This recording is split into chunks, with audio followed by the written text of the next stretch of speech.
प्रेम से बोलिए सच्चे दरबार के। Night music recording studio Tilouthu.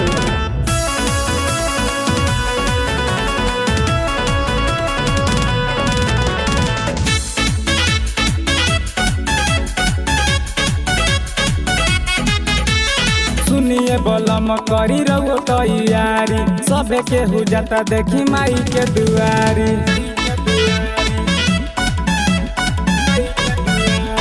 ए सैया सुनिए बलम करी रहो तैयारी, सबे के हो जाता देखी माई के दुआरी। किन ले कल सजा के चढ़ाई बेचुनरी हम, चढ़ाई बेचुनरी हम माई के अपने हाथे ही जाके कि झूम झूम नाचब हम गोविंद के गाना खूबे बजा के।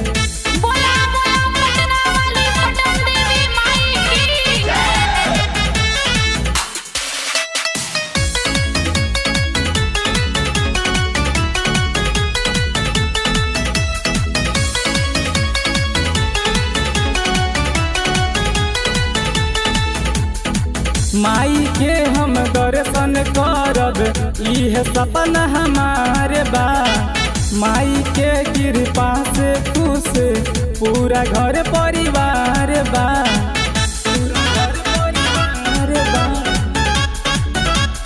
ए सैया माई के हम दर्शन करब इह सपना हमारे बा।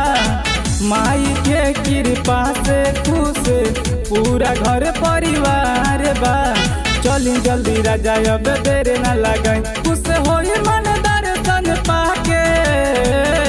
चढ़ाई बेचुनरी हम, चढ़ाई बेचुनरी हम, चढ़ाई बेचुनरी हम माई के अपने हाथे ही जाके कि झूम झूम नाचब हम गोविंद के गाना खूबे बजा के।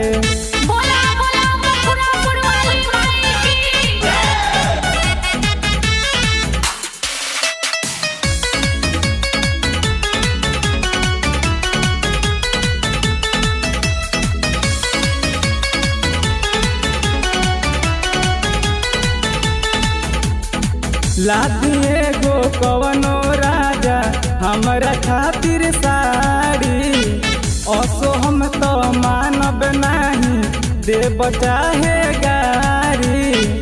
देव चाहे गारी, देव चाहे गारी। लादिए गो कवनो राजा हमरा खातिर साड़ी, असो हम तो मानब नहीं देव चाहे गारी। पियावा गोविंद जल्दी करी तैयारी, फूल चढ़ी अब सब कसे आगे। चढ़ाई बेचुनरी हम, चढ़ाई बेचुनरी हम, चढ़ाई बेचुनरी हम माई के अपने हाथे ही जाके कि झूम झूम नाचब हम गोविंद के गाना खूबे बजा के।